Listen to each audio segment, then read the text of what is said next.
बिस्मिल्लाहिर्रहमानिर्रहीम। एक दिन हज़रत अदहम रहमतुल्लाह अलैह का बुखारा के बागात की तरफ से गुज़र हुआ।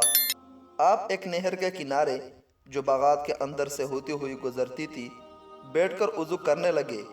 आपने देखा कि नहर के अंदर एक सेब बहता हुआ आ रहा है। ख्याल किया कि इसके काल लेने से कोई मुज़ायका नहीं, चुनाचा सेब उठाकर खा लिया। जब खा चुके तो दिल में ये वसवसा पैदा हुआ कि मैंने सेब के मालिक से इजाज़त नहीं ली और मेरा यह खाना नाजायज़ है। उस ख्याल से बाग के मालिक के पास गए और जाकर उसे उस अमर की इतला दी ताकि उसकी इजाज़त से हलाल व मुबाह हो जाए। चुनाचा बाग के दरवाजे पर दस्तक दी जहाँ से यह सेब आया था। आवाज़ सुनकर एक लड़की बाहर आई। आपने उससे कहा कि मैं बाग के मालिक से मिलना चाहता हूँ, उसे भेज दीजिए। उसने अर्ज़ किया कि वो औरत है। आप रहमतुल्लाह अलैह ने फरमाया कि अच्छा, उसे पूछो कि मैं खुद हाजिर हो जाऊँ। चुनाचे इजाज़त मिल गई और आप उस खातून के पास तशरीफ़ ले गए और सारा वाक़या उसको सुना दिया। औरत ने जवाब दिया कि बाग का निसफ हिस्सा मेरा है और निसफ सुल्तान का है।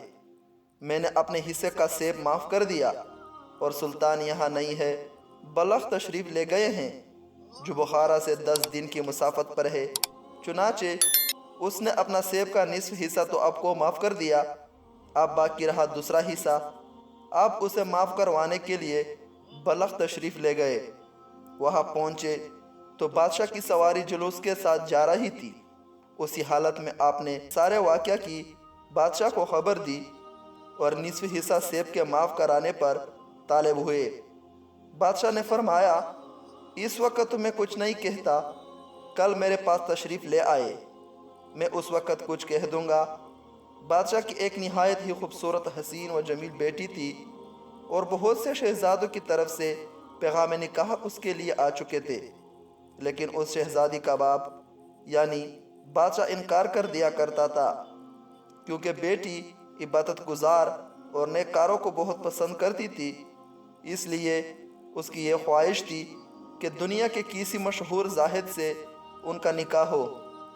जब बादशाह महल में वापस आया तो अपने लड़की से अदहम रहमतुल्लाह अलैह का सारा वाक़या बयान किया और कहा कि मैंने ऐसा शख्स नहीं देखा कि सिर्फ निसफ सेब हलाल कराने के लिए बुखारा से यहाँ बलख आया है। जब लड़की ने यह कैफियत सुनी तो निकाह मंजूर कर लिया। चुनाचे हज़रत अदहम रहमतुल्लाह अलैह दूसरे दिन बादशाह के पास आया तो बादशाह ने उनसे कहा, जब तक आप मेरी बेटी के साथ निकाह नहीं करेंगे आपको निसफ सेब माफ़ नहीं करूँगा। हज़रत अदहम ने कमाल इनकार के बाद निकाह कबूल कर लिया।